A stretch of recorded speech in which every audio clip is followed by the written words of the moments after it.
Digital Youth, a daily local news channel of Bharuch.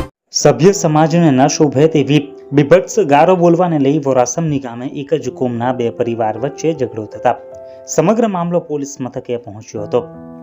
ઘટનાના video પણ social મીડિયામાં viral થયા હતા. ઘટનાને લઈ પોતાની તેમજ પોતાના બે દીકરાઓની જાનને જોખમ હોવાના ડરથી ભયભીત બનેલા પિતા પરિવાર સાથે વાગરા પોલીસ મથકે દોડી આવ્યા હતા અને ફરિયાદ આપવાની તજવીજ હાથ ધરી હતી. બનાવ અંગે સૂત્રો થકી પ્રાપ્ત થતી માહિતી અનુસાર આજરોજ સવારના સમયે વાગરા તાલુકાના વોરાસમની ગામે રહેતા ઉસ્માન યાકુબ ચેતનના ઘરે કુરબાની હોય તે વેળાએ ગામના જ એક સમય ત્યાં આવી સભ્ય સમાજને ન શોભે તેવા જાહેરમાં બીભત્સ શબ્દ ઉચ્ચારવા લાગ્યા હતા, જેને લઈ વાતાવરણ તંગ બન્યું હતું. ઉસ્માનભાઈએ અપશબ્દ બોલવાની ના પાડતા સામાવાળા કુલ્હાડી લઈ તેઓને મારવા દોડી આવ્યા હોવાનો આક્ષેપ કરાયો છે. જોકે ઉપસ્થિત લોકોએ તેઓને હુમલાથી બચાવ્યા હતા. મામલો વધુ ગરમાતા ઉસ્માન ચેતનનાઓ વહેલી પડોથે પરિવાર સાથે વાગરા પોલીસ મથકે દોડી આવીને ન્યાયની માંગ કરી હતી. વાગરા પોલીસ મથકે ફરિયાદ લખાવા આવેલ ઉસ્માન યાકુબ ચેતનનાઓએ મીડિયા સમક્ષ નિવેદન આપતા જણાવ્યું હતું કે હું પરિવાર સાથે વોરાસમની ગામે રહું છું.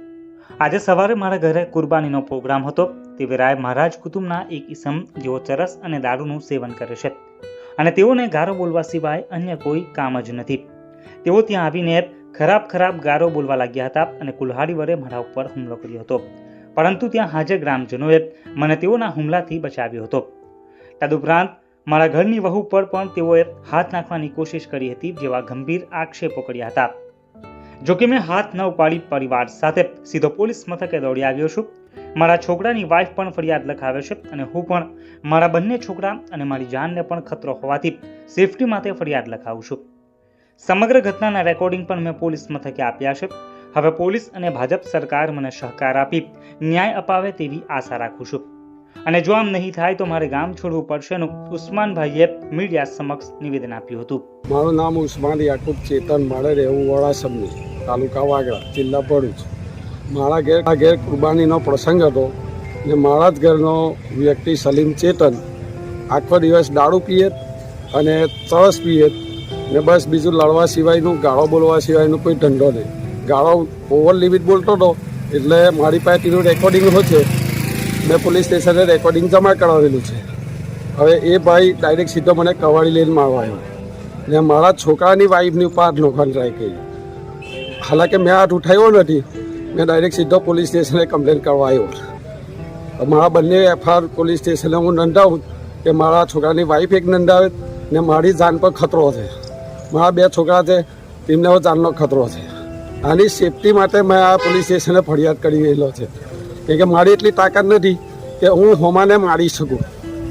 કેમ કે મારો કોઈ એવો વિષય જ નથી કે ભાઈ ચાલો મારે લડાઈ ઝઘડો, એનાથી હું સડન 100 કિલોમીટર છેટો હોય, પણ આ માણસ મને હોમી ચાલીને આવીને હેરાનગતિ કરી રહેલો છે ને જાનથી મારવાનો મને પૂરેપૂરો એ કરે કે એક વખત કવાડી લીધા. અત્યારે આવ્યા ગામના વ્યક્તિ હતા તો તેમને પકડી લીધા. અગર જો ગામના વ્યક્તિને પકડ ન તો એ કવાડીનો હુમલો મારી ઉપર કરી શકે ને એ રેકોર્ડિંગ ઓલરેડી મારી પાસે છે. હવે આનો મારે પૂરેપૂરો ઇન્સાફ જોઈએ કે કાંઈ તો મારે ગામ છોડી દેવું યા તો પછી મને પોલીસ યા ગવર્મેન્ટ આપણી જે છે ભાજપ સરકાર તે મને સહકાર પૂરેપૂરો આપે, એટલું નિવેદન કરવા માંગુ છું. જોકે બીજી તરફ વોરાસમની ગામ ખાતે એક જ કોમના બે પરિવાર વચ્ચે થયેલ ઝઘડાની વાત વાયુ વેગે ગામમાં પ્રસરતા સરપંચ સહિત સમાજના આગેવાનો પણ તાબડતોડ વાગરા પોલીસ સ્ટેશન ખાતે દોડી આવ્યા હતા અને ભોગ બનનાર પરિવાર સાથે વાર્તાલાપ કરી તેઓને સમજાવીને સમગ્ર મામલો થાળે પાડવાના પ્રયત્નો કરાઈ રહ્યા હોવાની માહિતી પણ સૂત્રો થકી જાણવા મળી હતી. જોકે આ લખાઈ રહ્યું છે ત્યાં સુધી પોલીસ ફરિયાદ વિશે કોઈ માહિતી સાંપડી ન હતી.